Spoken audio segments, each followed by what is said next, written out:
Hello, আসসালামু আলাইকুম। I hope সবাই প্রতিদিনের মতো অনেক ভালো আছেন অ্যান্ড ওয়েলকাম করছি আমরা আরেকটা নতুন ভিডিওতে। ইদানিং খুব বেশি লেজি আর খুব বেশি ব্যস্ততার কারণে কোনো ভিডিও ক্লিপ নেই না, কোনো ব্লগ আপলোড করি না। মানে কি একটা অবস্থা যে হয়ে গেছে, মাঝে, মাঝে নিজেকেও চিনতে পারি না যে কেন এরকম হচ্ছে। এরকম হলে তো মনে হয় যে আসলে সবকিছুই হারিয়ে ফেলবো। এরকম একটা অবস্থার মধ্যে আমার দিনকাল যাচ্ছে এখন। যাই হোক না কেন, যত কিছুই হয়ে যাক না কেন, সংসারের তো সবকিছু একটা মেইনটেন্স করে চলতে হয়। তো সেরকমই আজকে সকালে ঘুম থেকে উঠেই মেলা ২ টা বড়, বড় কাঁঠাল কিনা হয়েছে। তো আমাদের বাড়িতে কেউ কাঁঠাল খায় না, কারণ হচ্ছে কেউ কাঁঠাল ভাঙতে পারে না। তো আমি আজকে সবার জন্য পুরা গোটা একটা কাঁঠাল ভেঙেছি, ২ বক্স কাঁঠাল হয়েছে। আর আমাদের বাড়িতে কাঁঠাল কিন্তু খেতে অনেক পছন্দ করে, আর সেটা হচ্ছে রুটি দিয়ে সকালের নাস্তায়।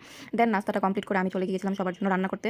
আসলে একটা কথা আছে না যে লোক লজ্জায় বলতে পারি না, পাঙ্গাস মাছ আমার অনেক প্রিয়। হ্যাঁ, আসলে আমারও অনেক পছন্দের মাছ এটা। যদিও এই মাছটা হচ্ছে অনেকেই পছন্দ করে না, আই নো, বাট আমার কাছে খেতে, আমাদের সবার কাছেই খেতে মোটামুটি ভালোই লাগে। পাঙ্গাস মাছ কিন্তু অলওয়েজ হচ্ছে অনেক ঝাল লবণ দিয়ে রান্না করে খেলে কিন্তু একদম মাংস ফেল আমার কাছে, সেজন্য আমি প্রচুর ঝাল দিয়েছি। ট্রাস্ট মি, খেতে এত মজা হয়েছিল, মানে নিজের রান্নার প্রশংসা নিজেই করতেছি। সত্যি মানে মজা না হলে কখনোই বলতাম না যে আসলে মজা। দেন এখানে তাড়াহুড়া করে হচ্ছে আমি শাওয়ারটা নিয়ে নিয়েছিলাম, কারণ হচ্ছে আমার কম্পিউটার ক্লাস ছিল।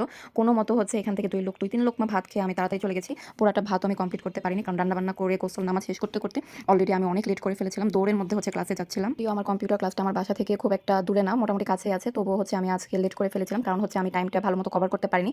যেহেতু ফার্স্ট দিন ছিল, সেজন্য আমার হচ্ছে সবকিছু কভার করতে অনেকটা টাইম লেগে গিয়েছে। তো যাই হোক, ক্লাস করে টোরে বাসায় এসেছিলাম হচ্ছে সন্ধ্যার আগে আগে।